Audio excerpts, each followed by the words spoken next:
Assalamualaikum warahmatullahi wabarakatuh.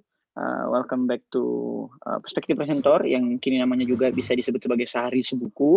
Nah, kita belajar sistem blog.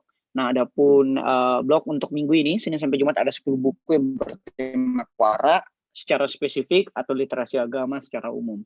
Nah, ada puara atau menghindari dosa ini malam pertama, izinkan saya bahas buku Das Tegib di buku bagian pertamanya. Nah, besok berarti buku bagian 2. Jadi ada sebenarnya satu kitab nih, cuma karena seluruhan halaman lebih, menyamai dengan mukadimahnya Ibnu Khaldun, penerbit kemudian membuat edisi terbaru, membaginya ke dalam 2 buku. Buku pertama membahas 30 dosa, buku kedua membahas 20 dosa dari Das Tegib ini.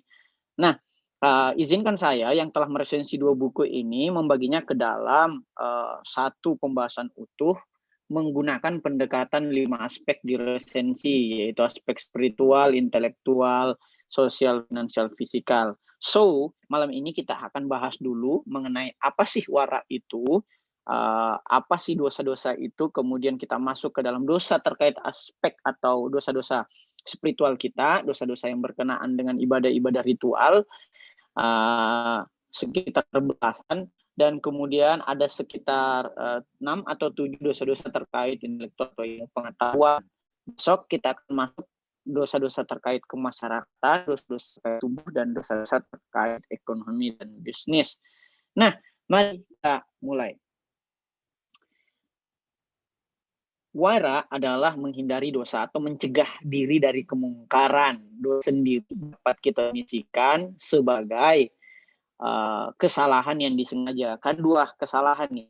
Kesalahan yang tidak disengaja disebut sebagai lalai, dan kesalahan yang disengaja disebut sebagai dosa. Nah, manusia-manusia suci atau insan kamil seperti Rasul Shallallahu Alaihi Wasallam adalah manusia yang terhindar dari segenap kesalahan, baik itu kesalahan yang disengaja atau lalai, apalagi kesalahan yang disengaja, yaitu dosa. Nah, atau kesalahan yang sengaja terbagi dua, yaitu dosa besar dan dosa kecil. Dosa besar kita definisikan sebagai dosa hukumannya diancam siksa neraka, sebagaimana yang didakwakan dan al-hadis. Jadi itu dosa besar.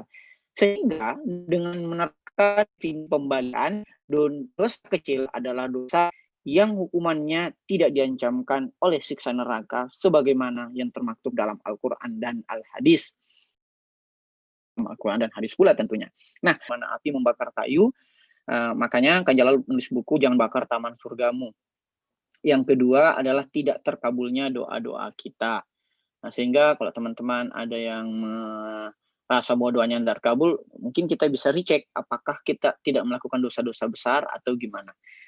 Yang ketiga, meneruskan dosa kecil adalah termasuk dosa besar pula. Jangan karena dosa besar tidak kita lakukan, mungkin kita kemudian melegitimasi perbuatan dosa kecil kita, bahwa ini kan dosa kecil.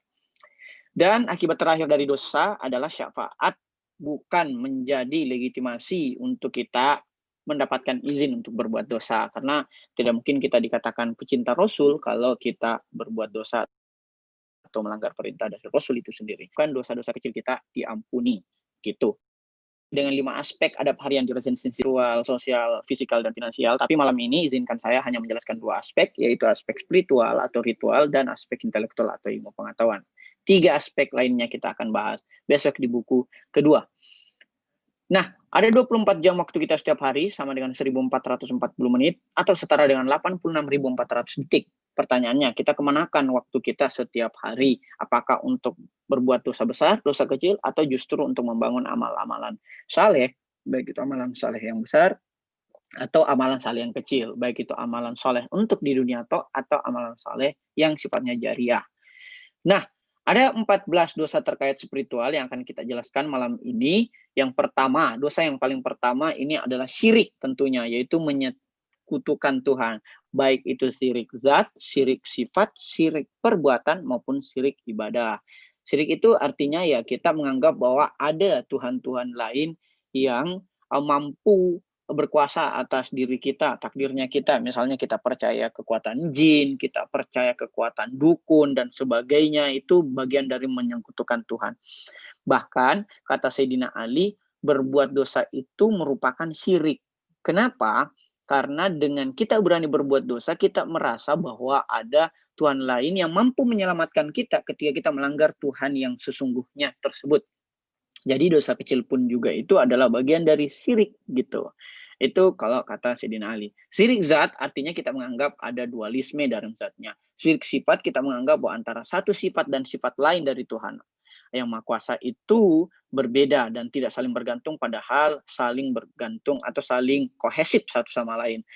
Nah, syirik perbuatan dalam artian kita menganggap bahwa perbuatan kita itu bisa independen dari perbuatan Tuhan. Padahal seluruh perbuatan kita itu bagian dari kehendak Tuhan. Dan syirik ibadah ketika ibadah-ibadah kita bukan ditujukan kepada Tuhan, tapi untuk pamer-pamer, unjuk sosial, atau merasa sebagai seorang yang beragama dengan penampilan yang agamais, padahal itu bagian dari syirik ibadah gitu. Ini yang paling banyak mendera kita juga sehari-hari. Itu bagian dari kemudian kehilangan harapan terhadap rahmat Allah, menyangkut hal-hal yang sifatnya ukhrawi, misalnya bahwa bagaimana misalnya nanti ini kalau di akhirat gitu, atau bagaimana misalnya ini tak kalah berdosa besar tak kalah berdosa sama dia karena tidak selamat dia juga di akhirat, itu namanya putus asa. Sementara dosa besar yang ketiga beda lagi nih, hilang harapan. Nah, sekilas terlihat sama, hilang harapan. Apa bedanya nih dengan putus asa?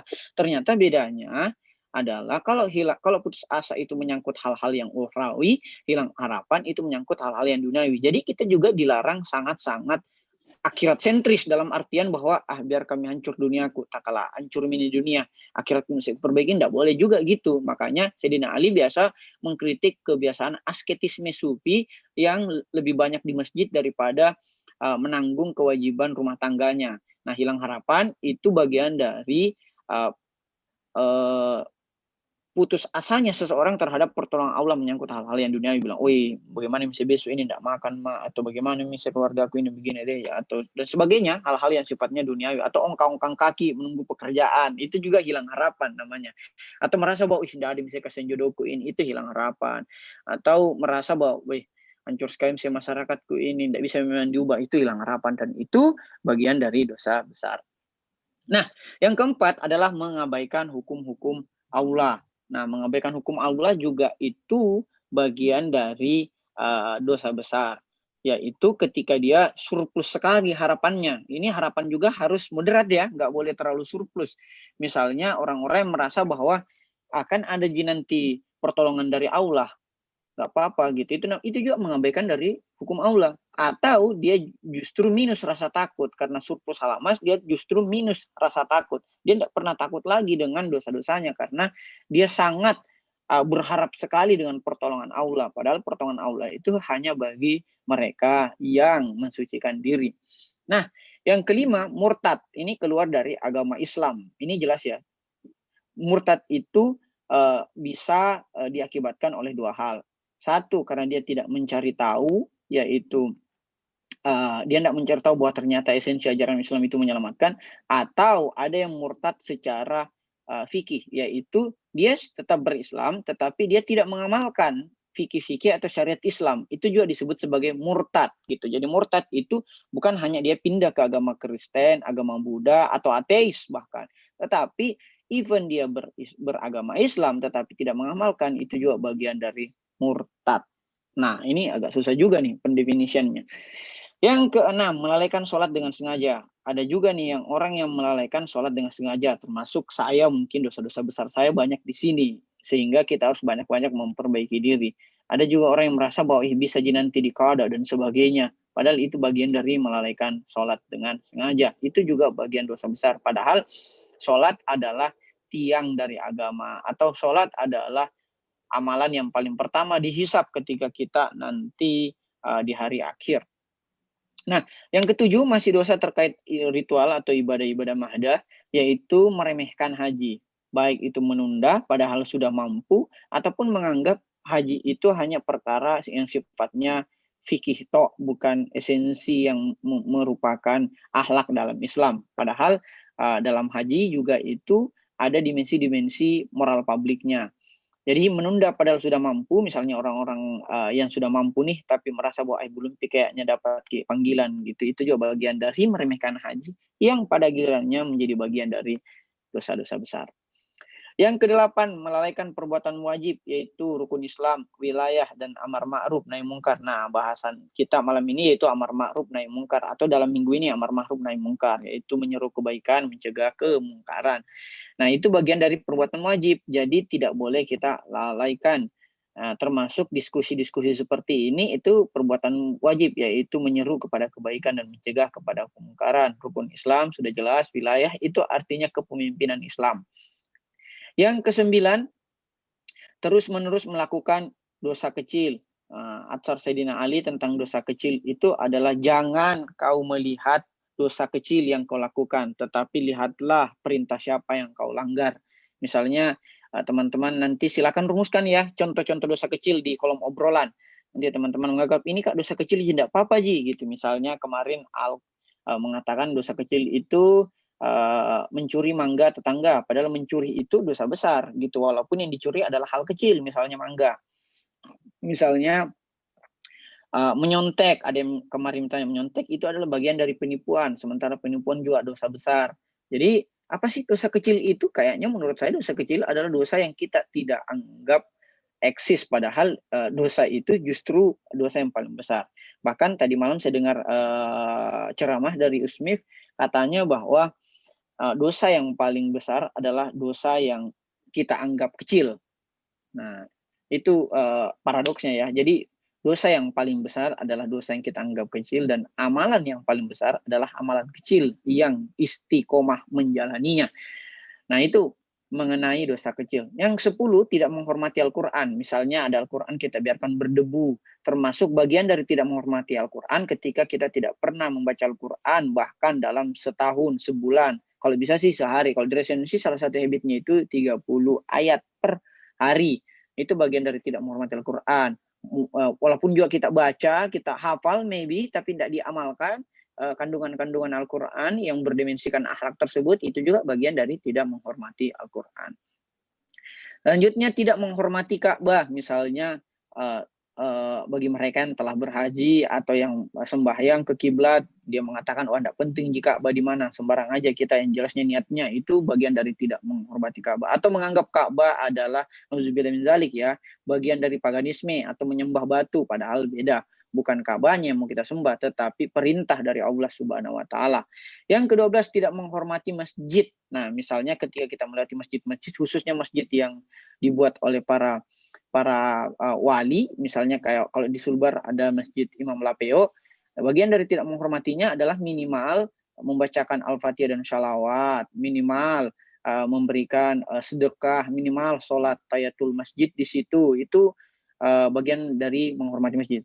Dan yang tidak menghormatinya lewat-lewat aja, kayak hanya lewat di rumah-rumah biasa aja, padahal itu masjid yang dibuat para wali atau bahkan masjid biasa. Nah, yang ke-13, tidak menghormati makam para maksum. Maksum diartikan sebagai manusia-manusia yang mensucikan dirinya, mulai dari Rasul SAW, para nabi, para imam, para wali, itu mereka yang senantiasa mensucikan diri. Ketika kita melewati makamnya, mestinya kita kalau bukan berdoa, kemudian sholat tahiyatul masjid, karena biasanya di makam itu ada juga masjid di sampingnya, ataupun mendoakan keselamatan para maksum tersebut. Nanti ada yang bertanya mungkin, terus kenapa kita mesti salawatan menyelamatkan kepada Rasul yang sudah jelas-jelas selamat? Nah, salawat kepada Rasul dan keluarganya itu bukan untuk membuat posisi Rasul dari tidak selamat menjadi selamat, tetapi untuk menambahkan kebaikan kepada kita, menambahkan keberkahan. Contoh, ketika kita memberikan salawat kepada orang yang sudah menikah atau orang yang sementara wisuda, selamat ya Anda telah wisuda, selamat ya menempuh hidup baru telah menikah. Apakah gara-gara selamat kita dia kemudian menjadi menikah atau menjadi terwisuda? Kan tidak. Itu justru berpulang ke kita menjadi seseorang yang mengucapkan keselamatan kepada temannya gitu loh. Jadi orang yang wisuda dan orang menikah itu akan mengingat kita, oh ini dulu selamatkan Kak, atau ini dulu yang memberikan ucapan selamat. Sehingga poinnya ketika kita mengucapkan salawat dan salam kepada Rasul dan keluarganya, itu justru bagian dari upaya untuk kita menyelamatkan diri kita dari gangguan-gangguan duniawi ini. Nah, yang ke-14, tidak menghormati tanah turba dari Imam Husain alaihissalam ini untuk saudara-saudara kita mungkin yang bermazhab Ahlul Bait, karena ini buku yang ditulis oleh ulama yang bermazhab Ahlul Bait. Bagi teman-teman yang tidak tidak mengetahui turba atau merasa tidak berkeyakinan seperti penulisnya ini, ya minimal kalau tidak menghormati, ya jangan menghinakan. Gitu aja sih. Jadi bersikap netral aja. Oke, kita masuk ke dosa terkait intelektual. Ada 3 aja nih, 4 dosa intelektual, 15, 16, 17, 18. Nah, ke-15, bermusik. Ini agak radikal sih juga, tetapi ya musik yang harus kita definisikan menjadi sesuatu yang lebih definitif ya. Nah, musik adalah aktivitas memperindah bunyi melalui alat musik. Berkah ilahi dihilangkan dan wajah musisi dihitamkan. Musik adalah aktivitas kesenangan setan karena musik dapat menjauhkan manusia dari mengingat Allah Subhanahu wa taala. Musik dibolehkan selama ia memiliki makna dan mendekatkan manusia kepada Tuhan. Dan sebaliknya, musik terlarang jika satu, kalau kita bermusik tapi mengandung kesia-siaan, itu adalah musik yang terlarang. Misalnya nyanyi kosong gitu, itu mengandung kesia-siaan namanya gitu. Atau ketika kita bermusik atau bernyanyi tapi mengundang kegalauan, apakah itu putus asa terhadap rahmat Allah yang terkait ukhrawi ataupun hilang harapan terkait rahmat Allah yang menyangkut duniawi. Ini yang banyak nih, lirik-lirik sekarang kan banyak yang berisikan kalimat-kalimat galau. Misalnya, kau hancurkan aku dengan sikapmu, itu kan mengundang kegalauan. Inilah musik yang terlarang. Beda dengan musik yang membangkitkan optimisme atau rasa syukur, misalnya musiknya Opik, Alhamdulillah, wa syukurillah, dan sebagainya. Dan salah satu musik yang terlarang jika memancing kesenangan berlebihan hingga berujung pada pengumbaran syahwat mata dan suara hingga mabuk-mabukan. Ini banyak nih musik-musik barat atau bahkan musik dangdut Indonesia kekinian itu kebanyakan mengumbar syahwat dan suara gitu hingga mabuk-mabukan orang-orang gitu. Even tidak mabuk tapi mengumbar syahwat itu juga terlarang dan itu merupakan dosa besar. Nah, beda bermusik, beda pula bernyanyi. Kalau bermusik memainkan alat musik, kalau bernyanyi adalah aktivitas untuk memperindah bunyi melalui suara. Banyak nyanyian berisikan kata-kata yang tidak berguna, ada yang dusta, atau bahkan mengumbar syahwat. Bernyanyi menyebabkan tercerabutnya karunia ilahi dan terlarangnya ia dalam mendengar suara merdu surgawi. Jadi kalau kita kebanyakan nyanyi-nyanyi yang terlarang, kita menjadi tuli ketika di akhirat nanti atau bahkan tidak mendengarkan suara merdu surgawi. Terlarang pula untuk mengagumi penyanyi. Nah, ini saran nih bagi Albar ini, sangat kagum sama Noah. Makanya dia ganti lagi namanya Albar Noah. Bernyanyi dan bermusik saat nikah dibolehkan karena Nabi juga mencontohkan itu sebatas syalawat atau nyanyian syukur atau dalam hal ini kasyidah dengan walimah dan sebagainya. Bernyanyi tanpa makna dan berlebihan mengakibatkan manusia abai terhadap memperindah dan senantiasa membaca Al-Quran. Ini yang lucu, kita kebanyakan nyanyi, kita surplus bernyanyi tapi minus membaca Al-Quran. Nah, nyanyi juga dosa besar ya, selama dia mengandung kesia-siaan, mengundang kegalauan, dan memancing atau mengumbarkan syahwat, bahkan sampai mabuk-mabukan.